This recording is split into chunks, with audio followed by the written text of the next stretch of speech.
আমার কোথাও বসার উপায় নেই। একজন ঘুমোচ্ছে তো আরেকজন ভাবছে ও কেন ঘুমোবে, তুই ওঠ, তোর সাথে আমি খেলবো। এই হচ্ছে পরিস্থিতি।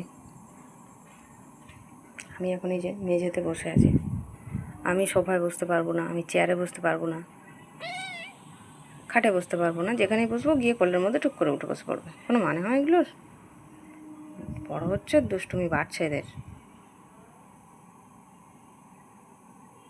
দুটোই দুষ্টু, কখন যে শুরু করে দেয় তার তো কোনো ঠিক নেই। মানে নির্দিষ্ট করে বলা যাবে না যে এ বেশি ও কম, ছোট তো।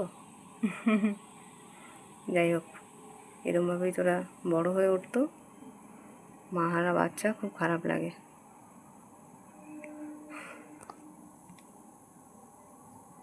তুমি কেন বিরক্ত করছো ওকে? ছেড়ে দাও না, ঘুমোচ্ছে। খাওয়া হয়ে গেছে তো, পেট তো ভর্তি, ব্যাস শুরু বদমাইশি আর কি।